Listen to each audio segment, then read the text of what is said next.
listening to the African Diary Show with Patty Mass.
Tuning into the Black House Fire Radio, and you're listening to the African Diary Show with Cathy Massive.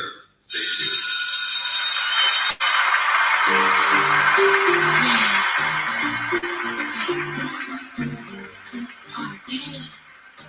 Mwanabuja, yeah. French boy, Michelle. Flame International. Yeah.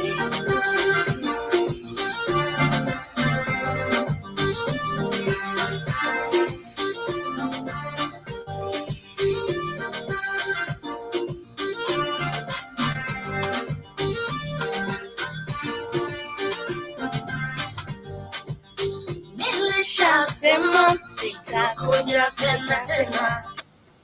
Nikasema sitaumizwa tena. Nikaja kutana na kijana wa Nairobi, anipenda nashindwa kukata. Mapenzi moto moto, aleaka mtoto penzi lake nanimaliza. Nampenda sijiwezi, moto moto, moto moto, moto moto, penzi moto moto, moto moto, penzi lake moto moto, moto moto, penzi lake moto. Nimependa huyu dem, wangu ye ni malaika, urembo wake wajiuza, mashairi nimedata, oh no nimechizi, mpaka sijiwezi, siwezi ishi bila yeye. Yeye mabubu, yeye unitibu, ndo tabibu kwa yanayonisibu. Penzi lake lanimaliza, Nampenda sijielewi, moto moto, penzi lake moto moto, moto moto, penzi moto moto, moto moto, penzi lake moto moto, moto moto, penzi moto moto. Her love for me makes me sick. Me hot, nachoma, Greetings to the salutations, Matthews and Robbins, all the way in Switzerland. And you're tuning into the Black House Fire Radio, and you're listening to the African Diary Show with Patty. That's it.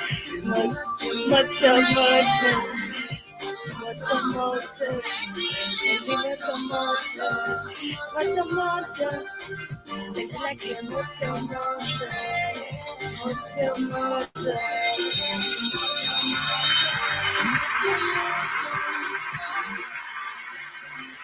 Yes, a very good afternoon to everyone who is there with us. Karibuni sana to another episode of the Wellness Wednesday. I hope you're doing great on this wonderful Wednesday, and I hope your day is going on smoothly. Shout out to Franca KDG. He's saying a nice thank you very much. And also you're asking, where am I from? I'm from Africa. Can't you see I'm black? Anyway, shout out to you. I also see Steppers in the building. Karibu sana Steppers, and to all those who are with us on the radio station, to all those who are joining us on YouTube, and to all those who are joining us from the website. Karibuni sana once again. My name is Katie, and of course this is the Wellness Wednesday. I hope you're doing great. 31 or a half minutes past at 2 p.m. right here in Nairobi. You can as well let me know what is the time on your end as we're getting started with our show for today. On today's episode, remember the Wellness Wednesday is all about making sure that you are aware of what is happening, or you are known to your history. And on today's episode, we are in the month of Black History. I want us to show you, or I want us to talk about story or a history hidden from Black people, and this is of course from the white men. And we shall start. I have so many videos today. I'll not do a lot of talking, and our show today is all about spreading knowledge about the hidden history of Black people. And one of the video I shall be sharing is talking about or is showing disturbing Black history in Florida tried to erase or tried to be erased by the white people. And after that, we shall be going to shocking things that were normal to slaves. And of course, we know very well that slavery was one of the things that we were subjected to as African people or as Black people. So, and that is one of the things, or those are some of the things we shall be talking about. And later on, I shall be showing you a video of a hidden Black history where or when white night doctors could dig Black people's grave to get something. Imagine they would dig Black people's graves to get their DNA. And this is just crazy. Imagine now we have white doctors. These people behave like witches. They're actually witches. They would dig Black people graves, and it's just crazy. I think this is better explained by the video. And later on, I have so many videos. And also, I'll show you about something also that was happening in Alabama. This was a long time ago, but remember, it's all about the mystery or the hidden history from African people. I also have a video of Dr. Chimamanda Adichie, and she's talking about black hair, natural Black hair, and she's talking about how our hair is so powerful, and also yeah, it's also powerful. Steppers is asking to get DNA to take where? You don't know that these people even eat us. They used to eat Black people. What do you mean to get our DNA to take where? Hey, you should be listening to most of these things, because we have even exposed some white men right here are trying to tell the Black girls to harvest their eggs, and they eat the eggs. Yeah, they eat their eggs. Imagine. Yeah, these people are crazy, and this is how you get to know how superior the Black DNA is. And they've always wanted to be the Black people, but they are not able. And this is why we have white men trying to marry as much as Black people as they can, so that they can strengthen their DNA and have the melanin we have.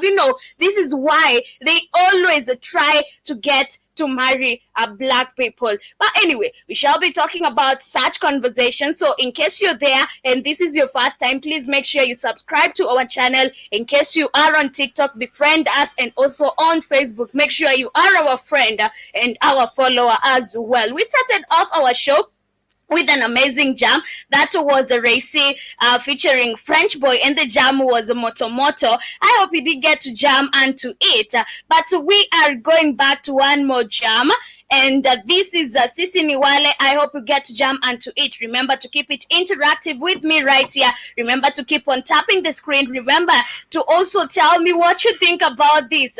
To tell me what didn't you know right here, or what are some of the hidden history you think that the black people are supposed to be knowing, but it's still, or it remains hidden from them. This is Sisi Niwale. Get to jump. Remember to come back with your quote of the day. And shout out to DJ Tosh Kenya in the building, Jim Store and Steppers, and to the rest of the silent listeners who are with us on the website and on the radio station as well.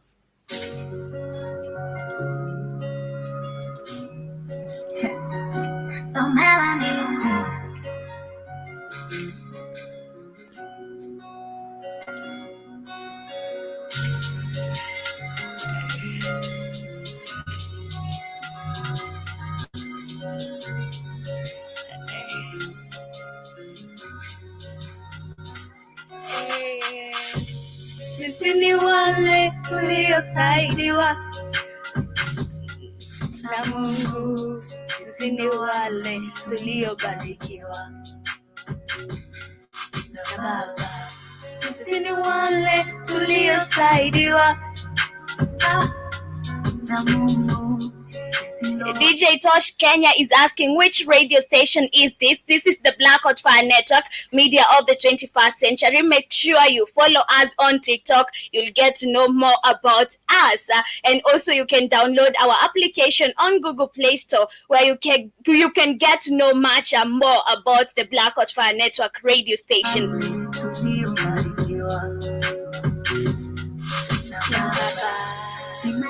Sina pesa, sina do, sina nyumba, sina gari, sina kila kukikuta ninawaza kesho, napiga moyo konde nikafika leo, watakusalimia kesho kwa heshima, wanaokusema sema watakusifia kesho. Unaola nao na kucheka nao, kesho kidondoka utakuwa nao. Nika moyo konde, wakati wa Mungu, wakati sahihi.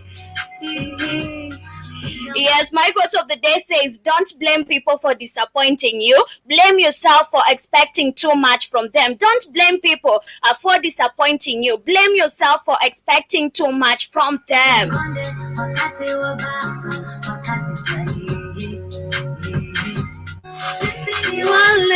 Sisi ni wale tuliosaidiwa na Mungu. Sisi ni wale tuliobarikiwa na Baba. Sisi ni wale tuliosaidiwa na Mungu. Sisi ni wale tuliobarikiwa na Baba. Jana niliumwa nikadhani nitakufa, niko fiti ukinicheki nadumbika, nilipotishwa kazi walidhani nitasota, leo niko juu ile kibofu nadumbika. Unaamini umesaidiwa na Mungu, piga kelele, kelele moja, kelele mbili, unaamini umesaidiwa na Mungu, piga kelele, kelele moja. All the way and you're tuning into the Black Hot Fire Radio, and you're listening to African Diary Radio. That's it.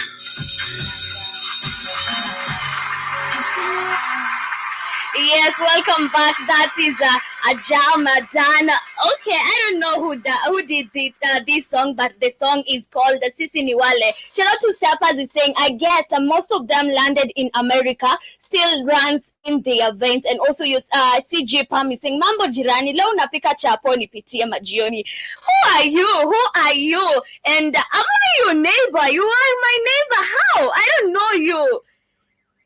Anyways, sipiki chapo leo, don't come to my place. But anyway, karibuni sana once again to all those who are just joining us. Shout out to Jiba Jaba. I see you saying, hi Katie, like smashed at the like Hulk would. Thank you very much. And also you're saying, hashtag we created the perfect math and all other sciences. And also you're saying, I liked and smashed the button like Halka. Thank you very much. And also you're saying, sing it, sister. Jesus, General Mosquito is with us and asema, God help us. Why do we need help? But anyway, karibu sana, General Mosquito. And also you're saying, why is the cartoon covering its ears? I don't know. But anyway, that is one of the video I want us to listen to. Remember, we're talking about the history hidden from Black people, and being the Black History Month, we need to remind ourselves, we need to find the history that has been hidden from us for quite some long time. This is the time to get to know who really we are, or who we are really, and also what are some of this history, or what are some of these things that were hidden to us that we haven't known up to date. And this is the first video I want to share with you right here. And I got this video from Louis Spot. I think it would be advisable if I put a disclaimer first before sharing the video, for it not to be copyrighted. Let me try and do that real quick. And also, as we get to continue, do let us know what are some of these discoveries you've discovered that this is a Black history,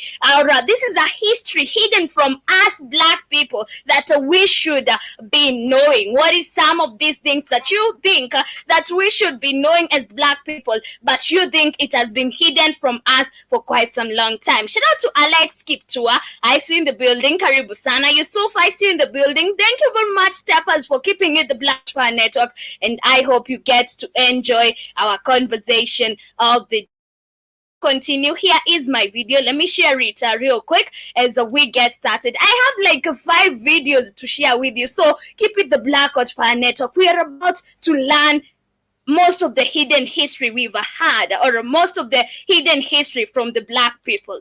Call me Louis. This is my spot.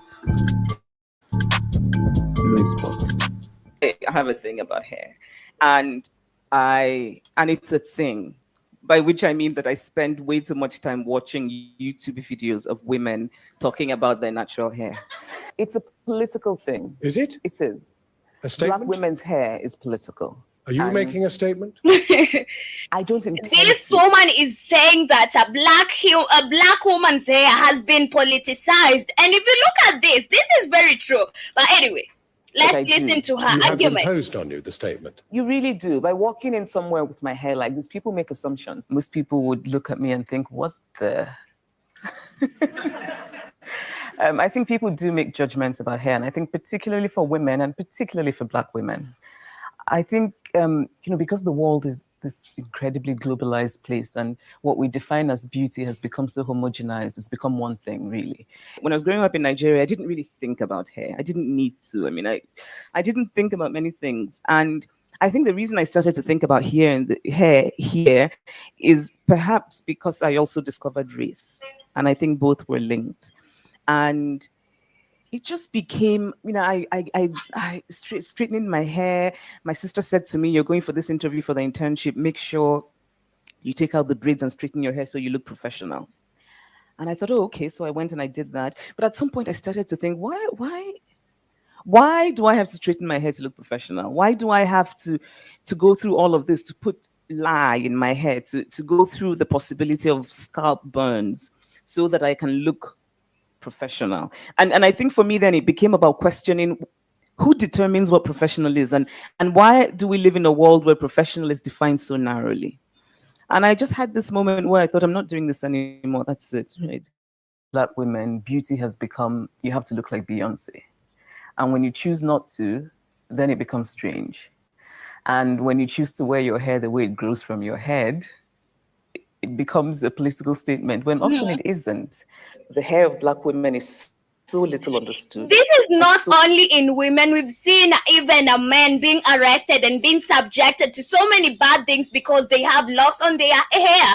And this is an episode we did some time back where we have now men being subjected or being told that they are in gangs, being told they are criminals or they are involved in criminal activities just because they have locks on their heads.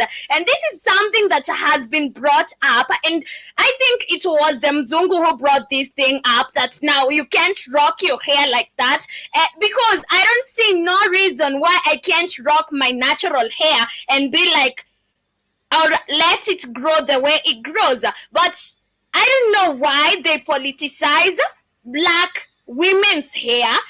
Not only women, I don't want to say women because we've seen, especially men, they are being subjected to a lot of shit because now they have locks on their head. It's not only women who are facing a lot because of rocking their natural hair. So little known that it's very easy to attach assumptions to it. And it's easy, for example, to say that a woman doesn't look professional because she has her hair in a certain way. But if you understand that maybe that's the way her hair grows on her head, and she doesn't want to have to put chemicals in it to look professional, and that even the very definition of professional is something that's based on an ideal that isn't a black woman's. Right? So it's really that the world.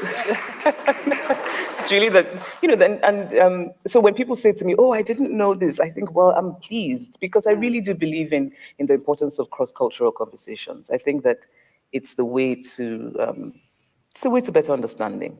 It's a very strange thing that somehow our society has decided that beauty is one thing, and then the rest of us somehow have to contort ourselves to fit that. And when you're born and the hair on your head just doesn't look like the hair that society has defined as beautiful, I just find it very odd that you then spend a lot of time and chemicals and heat trying to get it to and I stopped, but and I wish I could say that I lived happily ever after, but this would be a lie, because it took a long time for me to come to feel comfortable wearing my hair the way it grows from my head. When I stopped straightening my hair, I felt ugly.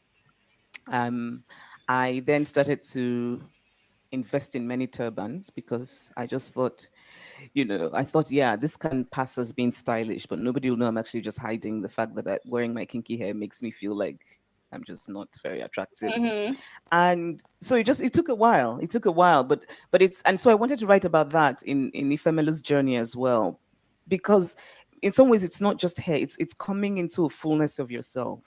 It's about, coming into your own. It's about owning yourself as you are. And I felt like I had sort of done that, and I kind of wanted my character to do that. I think the reason rocking black woman's hair naturally, the way it looks, the reason that it has been politicized. One, it's because of jealousy, and also they want us to feel like we are inferior. They want us to feel like you don't look good in that. They want us to lose self-confidence.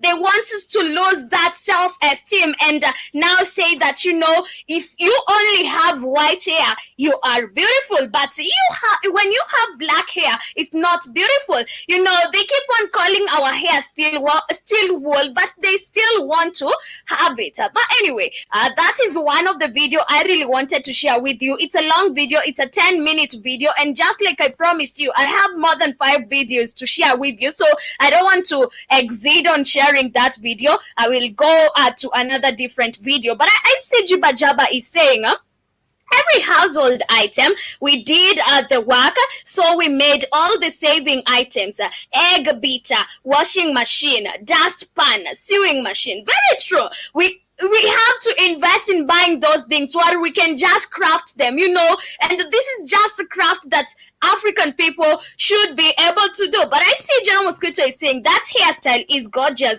I love it. And also you're saying jealousy is why, Katie. Yes, I totally understand. Jealousy it is. Because they keep on saying, their hair is, it looks like it's so shaggy, we are in a place where you have to blow dry your hair, you have to straighten your hair for you to look beautiful. They say that you don't look natural in your black hair, but look at them. Look at them. They still want our hair. They still want to have the black hair. They still want to have the locks that they call dreadlocks. You know? But when you put it as a black person, you're even now subjected to so many bad things, even in your community, because they adopted the move, or they adopted the saying that comes with the white man, that they are dreadlocks. And you should not be rocking dreadlocks as a man, you know. And also it's a sign of criminality, you know. It's so bad. But anyway, I see Jiba Jaba is saying white women wear the same hairstyle entire lives. You can switch it up every day and you look great. Very true. You can switch the black hair and still look great. But look at the white women. They will always rock the same hairstyle every day. You know, they will rock the same hairstyle every day. Maybe they just put some ponytail and then that's it, you know. But I see General Mosquito is saying anything that increases your energy, they hate and attack. Very true. Very true. And the reason they hate the black hair and they tell you that the black hair is ugly and looks like steel wool, they want you to lose the confidence. They want you to lose your self-esteem and only think that now having the white hair is the only thing. And this is why we even had Joby saying that she shall get the blonde hair in heaven, because that is what we were told, that you are taught that having the white hair is like, you know, is something to be proud of. You need to have the white hair, you know. But also I see General Scooter is saying the biggest threat to the system is black people loving themselves and unapologetically. And that's true. That is why they will tell you that, your hair looks bad. Your hair is, you know, they will tell you all the bad things. But I see Jiba Jaba is saying 100% Katie. And also General Scooter is saying they even got me. I used to curl my hair in my younger days. White supremacy is wicked. They used even to, you know, some time back, you remember you guys making fun of me when I dyed my hair. First I dyed it blonde, and the second time I dyed it pink. But my intention was not to look like a white person. My intention was just to look all colorful. And every woman loves to look all colorful, and I don't think that, you know, even coloring of the hair came with the black people, because I remember if we even have African communities who still practice their culture that dyes their hair up to date, but they only use mud, they don't use the chemicals. So even coloring of the hair came with the black people, but now they wanted to make it like a white thing. But anyway, away from that, I want us to move from other things, and still we're talking about the history hidden from black people. So in case you're there, you have something to share with us. In case you're there, you know something that has been hidden from us for the longest time, and this is the time to know it. Kindly share it with us right here. We all deserve to learn. We all deserve to know the truth. So in case you have something that you feel like it would be beneficial to us, you can as well share it right here with us. Shout out to Maki Jr. Dion in the building. Shout out to you, and thank you very much for joining us. So I want us to go to this video. This is about some disturbing black history that was tried to be erased, or that they still try to erase up to date in Florida. So we get black children were used as alligator bait during the 19th. Urban legend. Okay, let me confirm if you guys can see my screen on YouTube. Shout out to Maki Jr. Dion. Thank you very much for tapping the screen for me. And you can as well join us on YouTube so that you get to see what I'm sharing. But the audio is very clear on TikTok, so you can just stick there. And thank you very much for tapping the screen for me. So here's my second video. This video is talking about Man, let the video play so that you get to understand. Says that black children were used as alligator bait during the 19th and early 20th centuries. At first, I thought this was an anomaly or something. Maybe like a tall tale of hunters bragging about hunting apex predators. But then I saw it over and over again. And now, I can't unsee it. This is real. This is dark. It is disgusting the lengths humans will go to hurt each other. And it is terrifying how deep the racism in the United States goes. This is what I want to share with you today. My point is not to make you feel bad, but to help us understand the brutality and sheer depravity of our history. It reminds me of one of my favorite quotes by Martin Luther King Jr. We are not makers of history. We are made by history. It's a chant that has reverberated around the swamp for at least a quarter century, but the gator bait chant will no longer be endorsed by the University of Florida because of its origins.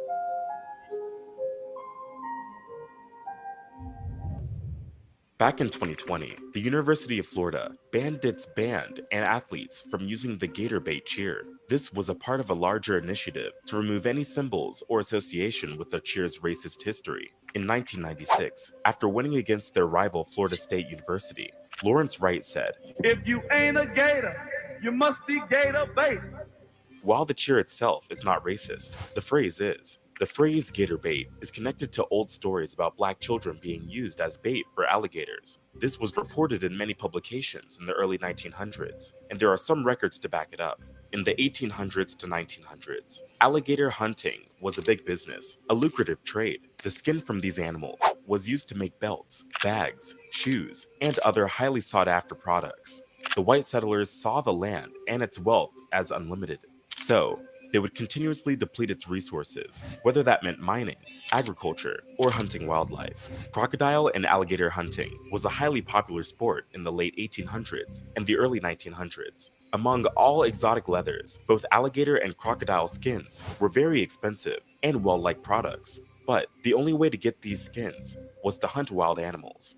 And since the demand for the raw material went up, the rich were willing to pay good money for it. This meant more and more people were eager to take the deal. In the 19th century, people used rifles, muskets, and shotguns. Now, I'm not talking about the fast-loading, quick-shooting type of weapons we use today. This is 19th century technology that uses simpler and older mechanisms. In most cases, you would have to load the muzzle with gunpowder before you could aim and shoot. A lot of people without military experience could only manage to shoot 2 shots per minute. Some weapons that use the mini-ball, which is a low hollow-based bullet, were made to load faster. But even with weapons such as these, alligator hunting was never easy. White hunters would often lose an arm or a leg, and in some cases, their lives, trying to catch and kill these predators. So they decided to use bait that would lure the alligators from their swamps and turn them into easy prey.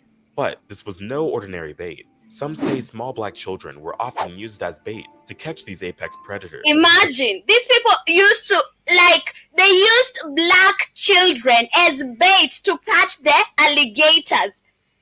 Imagine. This is just disturbing to see. It is just sad to see this, but we have to see it. This might have happened in Louisiana, Florida, and any Shout of out to Mark Jr. the parts of the South. White men Shout out to Kid. come to steal the babies, sometimes in broad daylight, at other times, when the mothers weren't looking, and take these children to the swamp, put them in pens, or tie them with a rope and leave them right next to an alligator's den. In a matter of minutes, the alligators would come out and go after their prey. This is brutal, gut-wrenching. This is a vintage postcard from Florida. It depicted the horrible image of white people using children as alligator bait.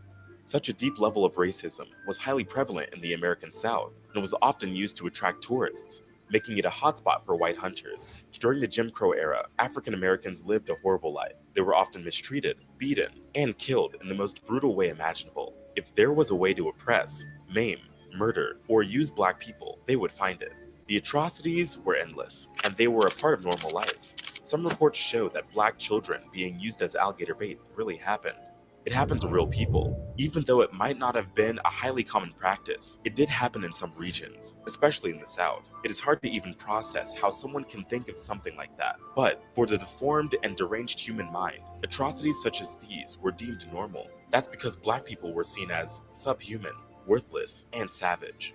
And the lives of animals were considered more valuable than that of a black human child. experts found a couple of news articles published in the 19th and 20th centuries. These written pieces contained evidence of this horrible activity. The children who were used as bait were probably not infants. Man, this is just sad. It is just sad. When you think the animosity of the white people, it is so sad. This was in Florida. They used black children as bait to catch the alligators. And we still have storybooks, or we still have books that still uses that image, and they don't know the history behind it. They don't know the story behind that cover.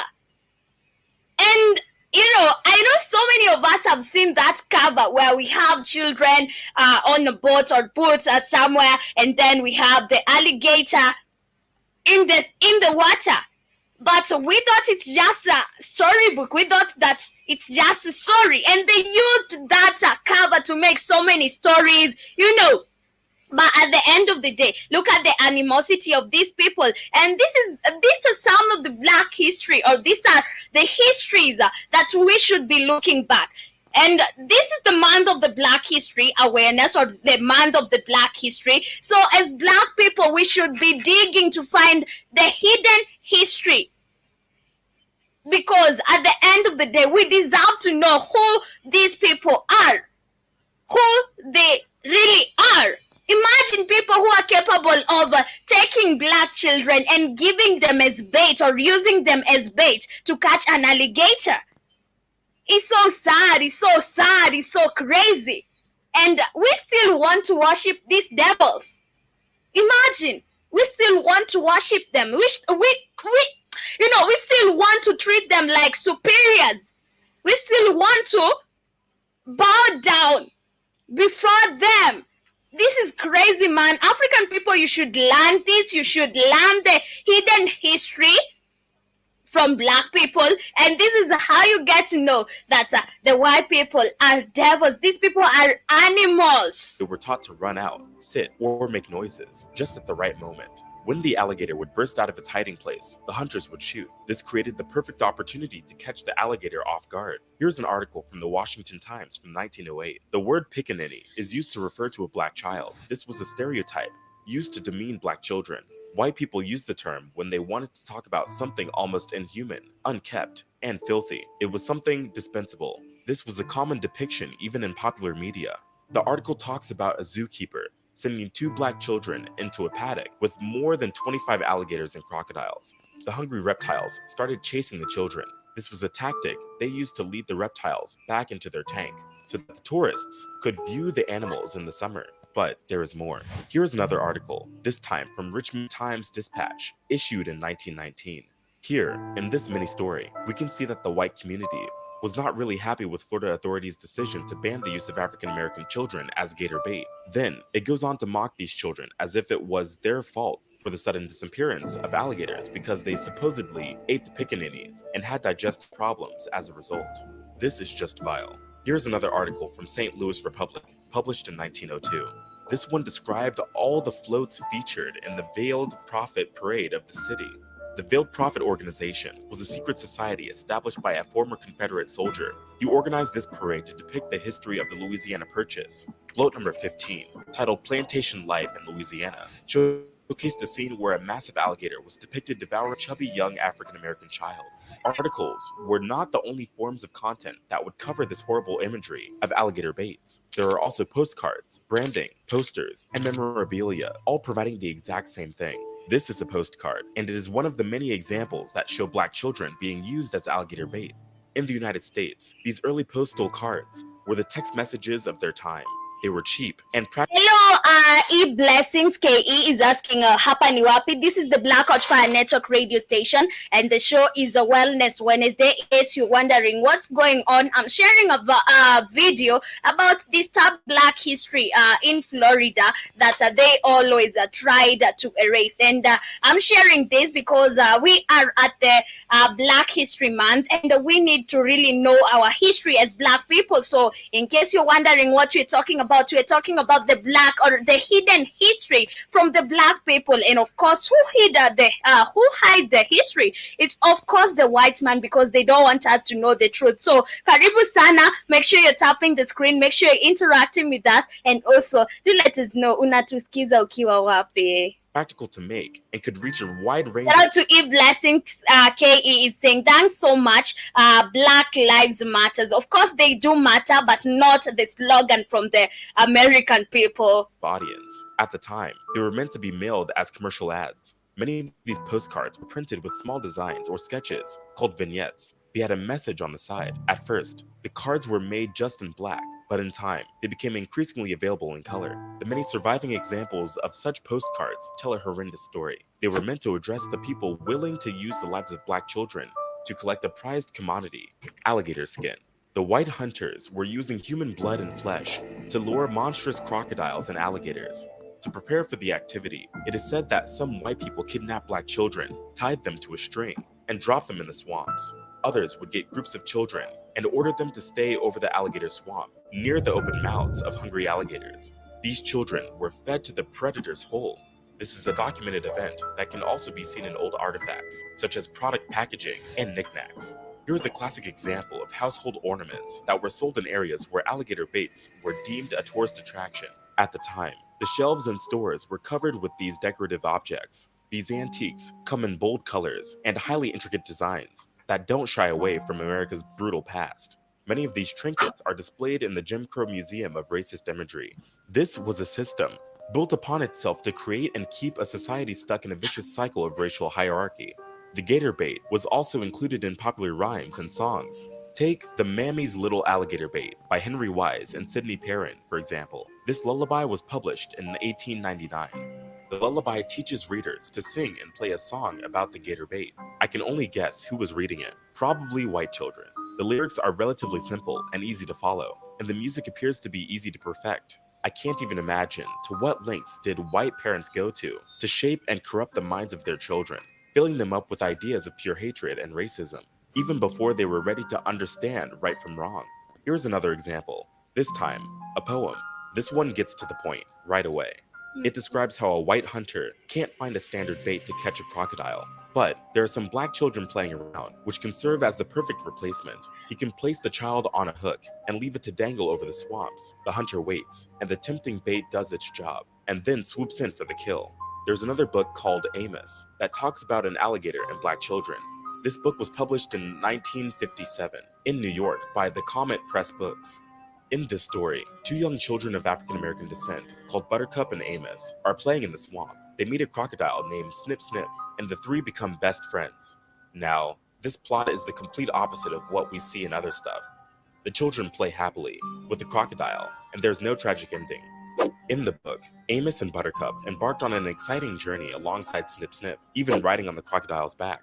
The trio ventured into a cave where Buttercup felt frightened, while Amos remained overly trusting. Inside the cave, they discovered Snip Snip's baby resting amidst a pool of treasures. The two friends named the baby crocodile Nip Nip. Towards the story's end, Snip Snip kindly offered to give Amos and Buttercup a ride back home. In return, the crocodile mother asked them to keep their friendship a secret while promising to share her treasures with them. The story had a happy ending, since no one met a tragic fate. However, the story did focus on classic stereotypes. The narrative did associate black children with dangerous reptiles, even if it didn't explicitly use them as bait. The gator bait is also represented in product packaging. Take a look at the branding for this soap and candy product. These anti-black images were often used to perpetuate racial stereotypes and reinforce white supremacy. They were used in various forms of advertising and marketing, including product packaging, advertisements, and promotional materials. Yes, people, and this video is clearly giving us evidence of how black babies were used as bait to get or to catch the alligators by the white men. And this is so sad. This is a disheartening video, and I think I'll stop sharing it at this point, because I also have another different video to share with you guys. But I see Jibba Jabba is saying, I did Jericho. Boy, did that Jericho juice stink? It used to stink. I don't know, man. I don't know. But also, ICG Bajaba is saying a Nigerian created a logarithm that makes the cell phone work, and another created the handheld cell phone for Motorola. And yeah, but none of that is associated with the black people. You know that.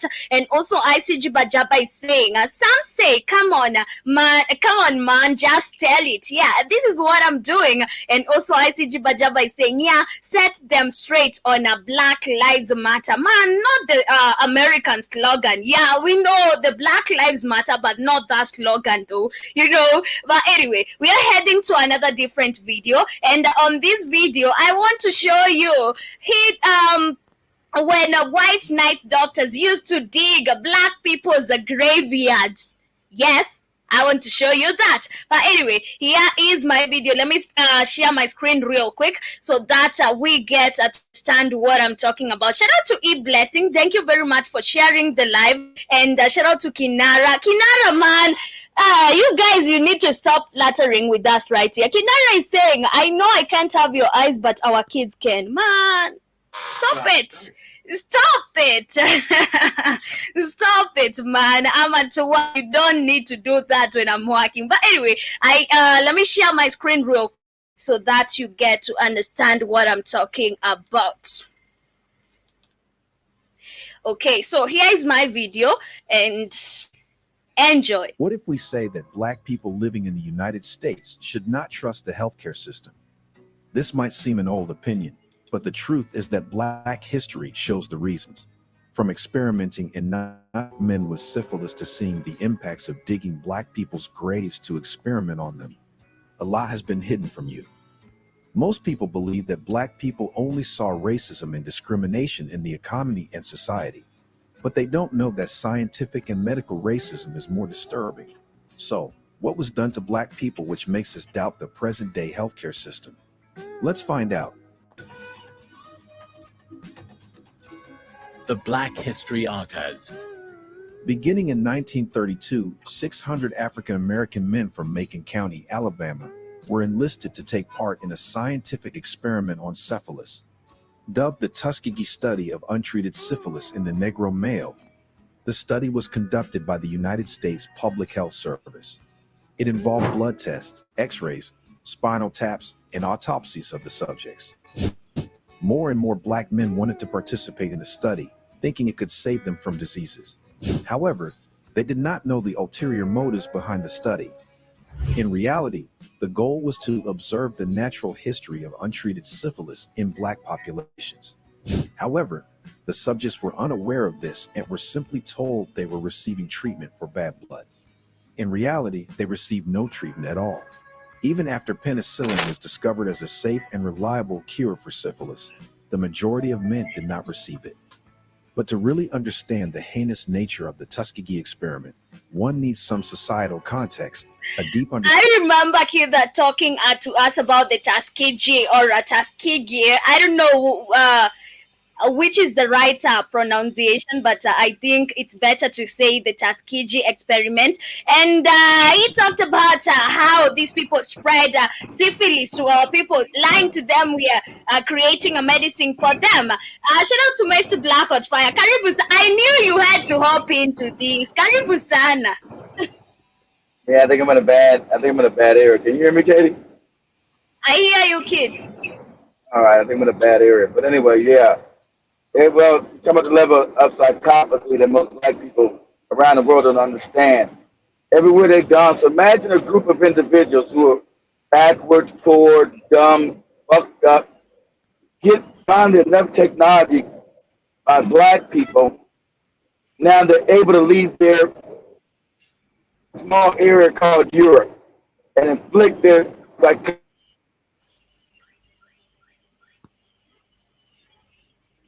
I lost you. I think we lost Kid, and I think we shall just get to continue with the video. So we're talking about the Tuskegee experiment that began in 1932, and at a time when there was no known cure for syphilis and contagious venereal diseases. After being recruited by police of free medical care, 600 African American men, Macon County, Alabama, were enrolled in the project, which aimed to study the full progression of the disease. But at the end of the day, what happened to these people? They all died. And how comes they died? You know, they keep on telling and lying to us it's a mystery, but it's not. It's not. Let's find out why these people died. Understanding of history and a realization of just how many opportunities government agencies had to halt this human experimentation, but chose not to. In 1865, the ratification of the 13th Amendment to the U.S. Constitution officially ended the enslavement of Black Americans. However, by the early 20th century, the cultural and medical landscape of the U.S. was still steeped in racist concepts. Social Darwinism was on the rise, based on the survival of the fittest, and scientific racism was prevalent. Many white people already considered themselves superior to blacks, and science and medicine were all too eager to reinforce this hierarchy. Before the abolition of slavery, scientific racism was used to justify the African slave trade. Scientists argued that African men were uniquely fit for enslavement due to their physical strength and simple minds. The notion was that slaves had primitive nervous systems, so they did not experience pain as white people did. Enslaved African Americans in the South were claimed to suffer from mental illness at lower rates than their free Northern counterparts, thus proving that enslavement was beneficial for them. During and after the American Civil War, African Americans were depicted as a different species from white Americans, and mixed-race children were presumed to be prone to many medical issues. Doctors of the time testified that the emancipation of slaves had caused the mental, moral, and physical deterioration of the Black population, observing that virtually free of disease as slaves, they were now overwhelmed by it. Many believed that African Americans were doomed to extinction, and arguments were made about their physiology being unsuited for the colder climates of America, suggesting they should be returned to Africa. This was the society Black African Americans were living in, and it was no surprise that they were facing racism of all forms. Scientific and medical authorities of the late 19th and early 20th centuries held extremely harmful pseudoscientific ideas, specifically about the sex drives and genitals of African Americans. It was widely believed that, while the brains of African Americans were under-evolved, their genitals were overdeveloped. Black men were seen to have an inherent perversion for white women, and all African Americans were perceived as inherently immoral, with insatiable sexual appetites. This is significant because it was these distorted ideas about race, sexuality, and health that guided the researchers in carrying out the Tuskegee study. Their fundamentally flawed scientific understanding led them to believe that Black people as a whole were highly susceptible to sexually transmitted infections like syphilis. Another misguided belief was that all Black individuals, regardless of their education, background, economic status, or personal circumstances, could not be convinced to seek treatment for syphilis. This misconception allowed the U.S. Public Health Service to justify the Tuskegee study as a study in nature, rather than an experiment. It was ostensibly designed to observe Imagine conducting a study on Black people and these people are dead. the natural progression of syphilis within a community deemed unlikely to seek treatment. Here's a reminder to please support us so we can make more videos for you by subscribing to our channel and give. When many men were drafted in 1941, their syphilis was uncovered during the entrance medical exam. Rather than allowing treatment, the researchers had the men removed from the Army. It became evident that the Tuskegee study deviated from its original plan of observing the natural progression of syphilis. The researchers lied to the participants about receiving treatment and actively prevented them from seeking life-saving treatment. The initial assumption that the people of Macon County would not seek treatment became a self-fulfilling prophecy. By 1952, about 30% of the participants had received penicillin despite the researchers' efforts. However, the USPHS argued that their participants, all Black men, wouldn't seek penicillin or adhere to prescribed treatment plans, claiming they were too stoic to visit a doctor. In reality, these men believed they were already being treated, leading to a lack of motivation to seek additional treatment. The researchers' stance evolved over time. In 1965, they argued that it was too late to administer penicillin to the subjects, claiming that their syphilis had progressed too far for the drug to be effective.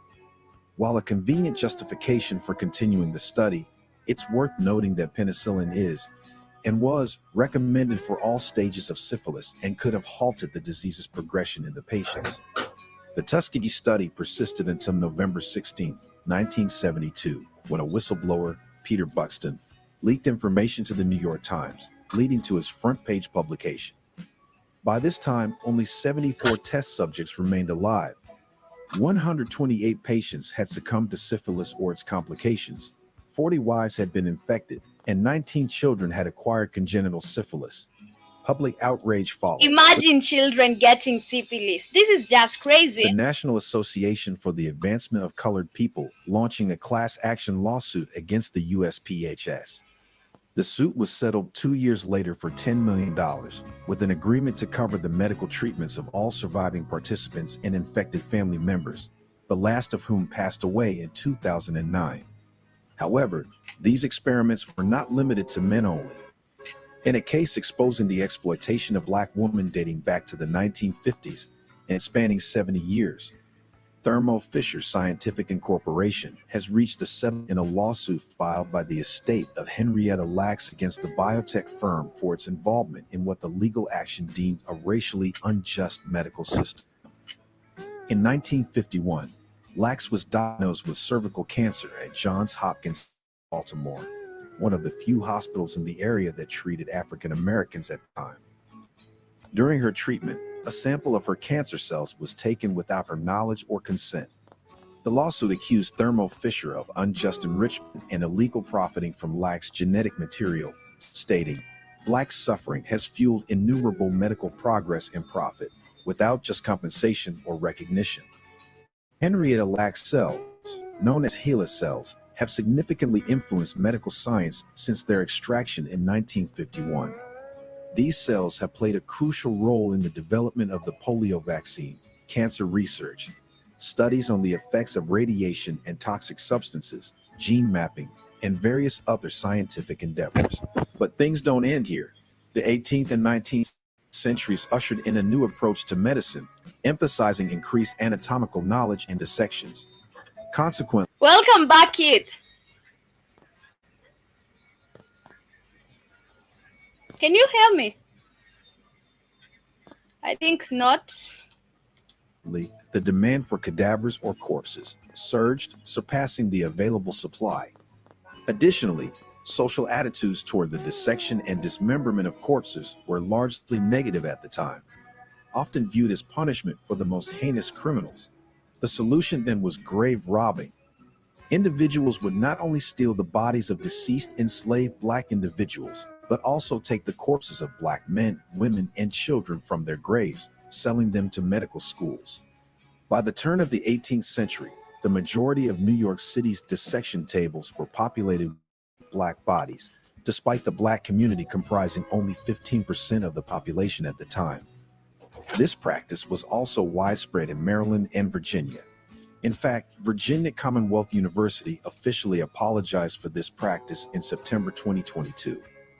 What's more, from the 1950s through the 1970s, Philadelphia health officials allowed prominent researcher Dr. Albert M. Kligman to conduct hazardous experiments on incarcerated people, predominantly Black individuals.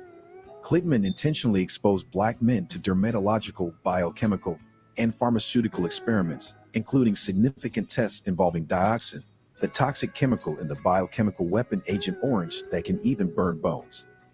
While the city of Philadelphia and related institutions officially apologized in October 2022, the apology does not address the enduring scars and health impacts resulting from the experiments. But what's more tragic is that this practice is not confined to the past. Incarcerated individuals in Arkansas were administered a mix of drugs, including ivermectin, for COVID-19 treatment. It's crucial to note that ivermectin was not and has not been approved by the FDA for COVID-19 treatment. After experiencing a range of side effects, The men were informed that one of the drugs they received was ivermectin, a medication typically used for treating cows and horses.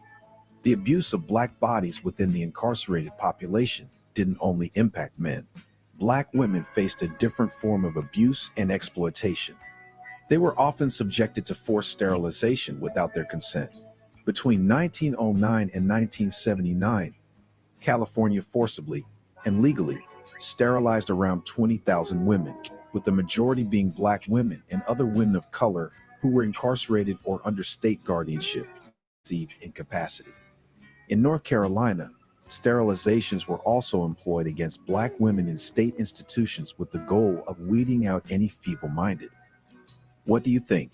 Can Black people trust the healthcare system? Of course, you cannot trust the healthcare system as a Black person. Karibu sana Keith.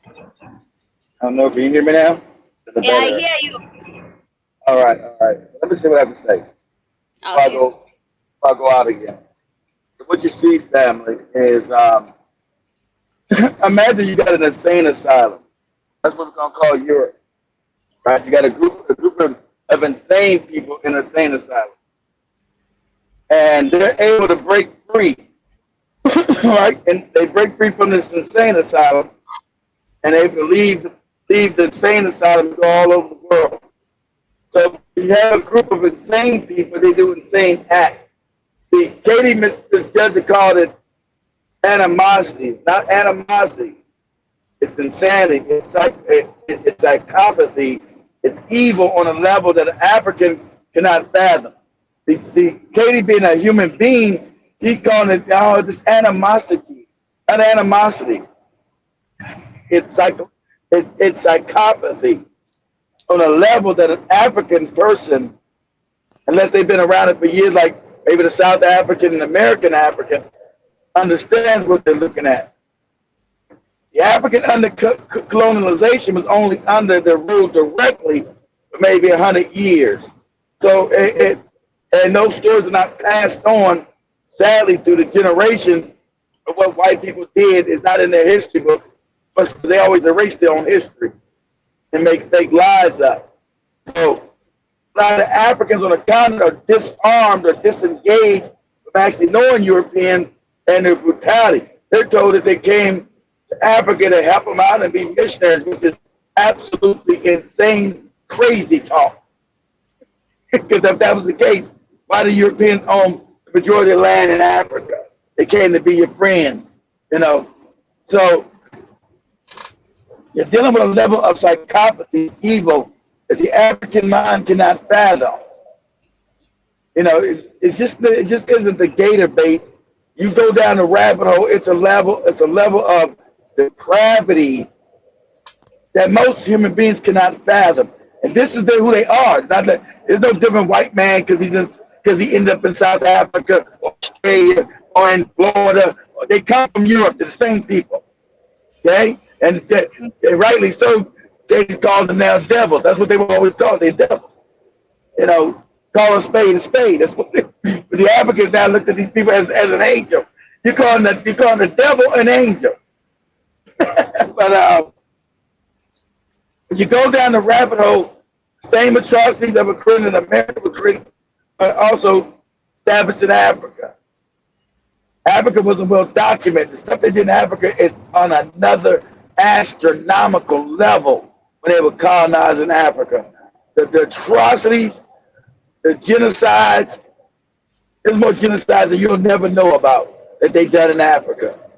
That not just the cutting off of babies' hands and hanging children and shooting them in the face. The level of psychopathy is crazy. That's how you know you deal with psycho. Let's just do on the atrocities. Do this for me, Katie, before you get out of here. Do this. Say images of Africa. This is all over Africa. So don't make a difference. But no countries yet when they invade you. So this is all over Africa. So just say images of Europeans being rode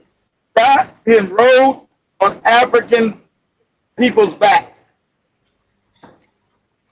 Images of Europeans riding on African people's backs. because the European would take the African as transportation and ride on his back or her back. So images of Europeans riding on Africans' backs. This is psychopathy of a. This is what you're dealing with now. The minds have not changed. You think because of modernity. Damn, you can find that on Google. I'm seeing people riding horses. See, they're trying to hide horses. See, now you got to be worried of everything. You say spikes pull up, you get it instantly because they're trying to hide. Now the Africans waking up, they're hidden. The search engines are not taking you to where you need to go no more. It's being hidden. You got to say you got to reword it a certain way because all of this history is now being hidden of who they are. I can't. I don't even know how to even say it. White people riding on black people's backs. How do you go? All the stuff now is being hidden. The debaucherous nature of these psychopaths is being hidden.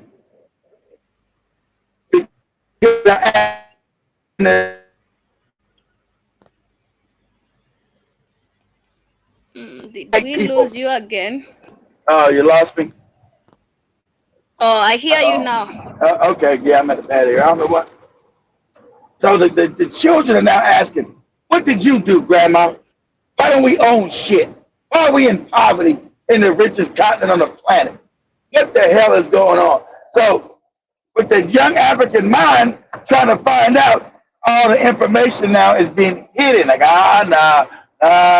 these niggas are starting to wake up and ask too many questions right here. They're not trying to worship us as God.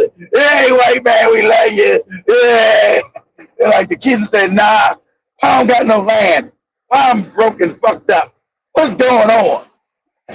So now you see a concerted effort in America and in Africa to stifle history. To stop it. Hey, you got in Florida right now, they're changing all the history books in Florida right today. They said no. But Katie said about the Gators and even slavery has been taken out the books. Oh, did I lose Katie or am I gone? Am I gone or is Katie gone?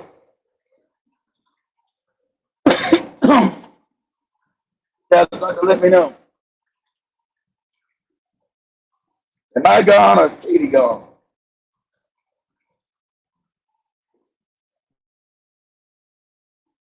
That's why you see this. That's why we're talking about the national anthem and then going into complete crazy mode about black people singing an irrelevant song called the Black National Anthem. White people with full psychopathy, as they tend to do, right? Full psychopathy. Like, why would somebody get all rabid about a song? And there's no other people that they get rabid about. They don't get mad when Chinese people come and make their own towns. They don't burn their shit to the ground. They burn our shit to the ground. They don't get mad when you get St. Patty's Day or anything that's separate from anybody else. Whether it's African, black, or indigenous, whatever you want to call yourself, whatever you classify yourself as, any kind of black people, now they're going to begin to go crazy.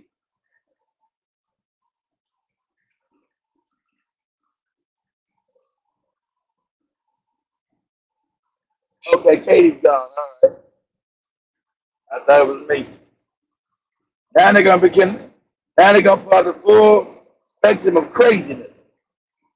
It's crazy talk now.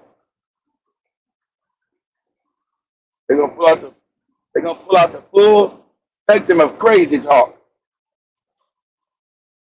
That's what you're going to see. Full spectrum of craziness.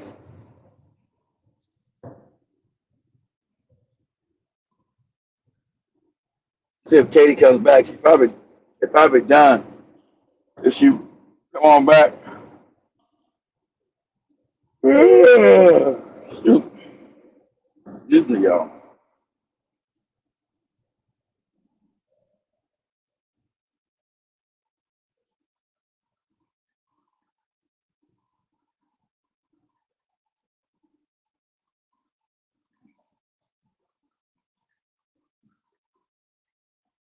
Gator bait is just the tip of the iceberg.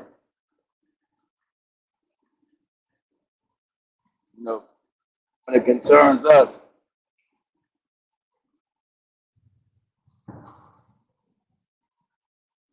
Wait for a few minutes. I think Katie's about to wrap it up anyway. So that was you had a mad prison break of psychopaths coming out of Europe and unleashed on the world's population, coming out of rabid darkness. Suppose they you know, that was their time of enlightenment. They say their Renaissance. There was no Renaissance. They never had a Renaissance. They try to equate themselves with the Mediterranean people, the Greeks and the Romans, and they were not these people. So they try to say that was the time they were enlightened. They had a re-lightening called the Renaissance. It all was this Moorish information, the Moors teach them over 700 years. They leave that out of their history books. I always used to wonder when I was a child. So they honest and say that they were stupid and backwards. They say, oh, we had a Renaissance. It's the age of Renaissance. We just became smart again. Now, nothing changed anything unless a force is pressed upon it. That's the act of nature and physics. So so something doesn't come from nothing. They want to all of a sudden they just became enlightened. They call that the enlightened age. And I want to give the Africans credit for educating. Oh, it's the age of enlightenment. It's a lie. They got some technical skills, but they never changed their savagery. Right? They're still savage at the core. As a people, they're savage. They never changed their savagery. They became more technically advanced, but not more emotionally, psychologically advanced. They're still savage at their core. They're still unjust. They're still brutal at their nature. Their nature is still psychopathy. They think because they make a few trinkets, make a few items, and they got a few technical advances that make them civilized people. They're not. Every civilization that they create has a level of inhumanity, brutality. It's always psychopathic in its nature. They say nice, pretty words, based on equality and fairness. They've created no civilization based on fairness and equality ever. Ever. Nowhere on the planet have they done this. It's been theft, theft, murder, rape, pillage. A level of depravity that most individuals cannot fathom. And so that's why they're so rabid, say the overused term rabid, and now erasing their own history.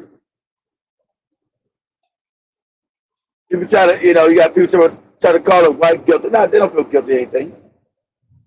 There's no white guilt. That's another fake argument. Oh, it's the white guilt. No white guilt. They erase the history because they don't want you to know their psychopathy. They're not doing any white guilt. They don't feel guilty. A guilty person tries to make amends for what they've done. They haven't tried to make amends for nothing that they've done at all. They go 10 toes down on it. So the idea that they feel guilty about anything is absolutely insane. There's no white guilt. That's another fake word they put out in the lexicon to dissolve them from their wickedness. Oh, that's white guilt. It's a white guilt complex. No such animal exists. There's no such animal.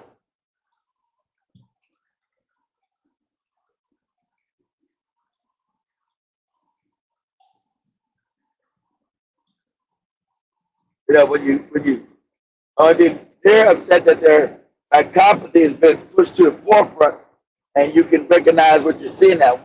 Like, whoa! And they act the same way today. And nothing's changed in their personalities. Like I always told you, times change, they don't. Now that's not to say all white, but as you always have a few outliers, right? Nothing's 100%. The majority though. And like Muhammad Ali said one time years ago, if you got a bunch of snakes coming at you, right? See, I'm paraphrasing here. I'm paraphrasing. He said if you got 10,000 snakes coming at you, and you might got 2 or 3 that's good, am I supposed to try to let the 10,000 poison snakes kill me?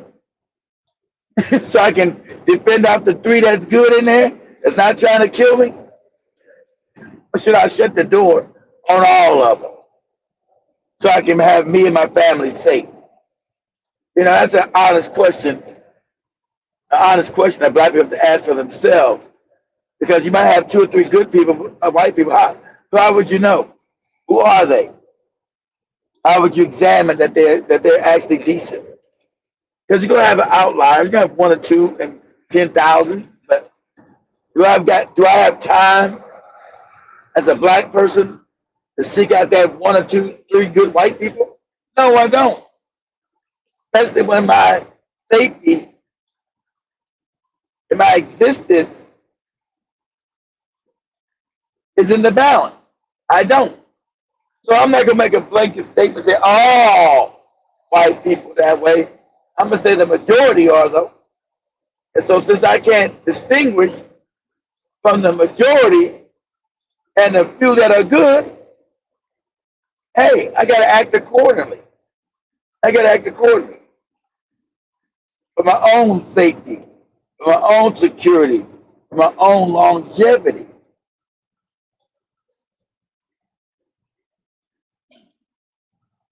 Well, if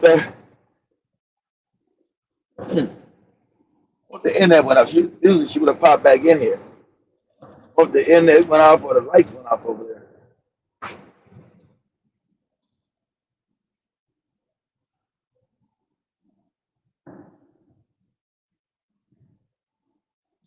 Not exactly sure, but let me wrap this up, family, because I know they're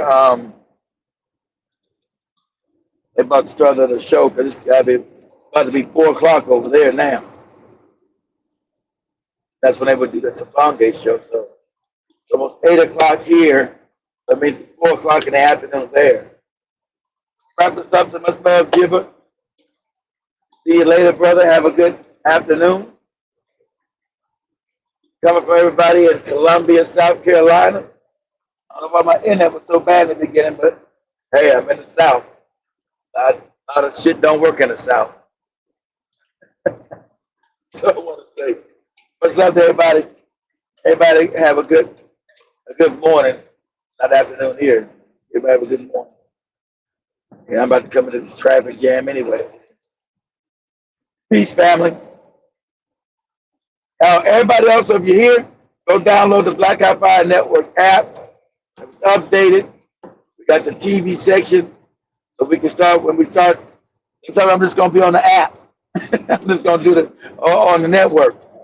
That runs 24 hours a day. If I want to go live over there, just go live and talk the truth. And that's what I might be doing on my phone during the weekdays. So I have to set up that. Just come on live on the network on my phone. We just engage that way. I don't got to set up a whole bunch of shit. I just come on, just talk. So with that, family, Much love. Peace. I'm out.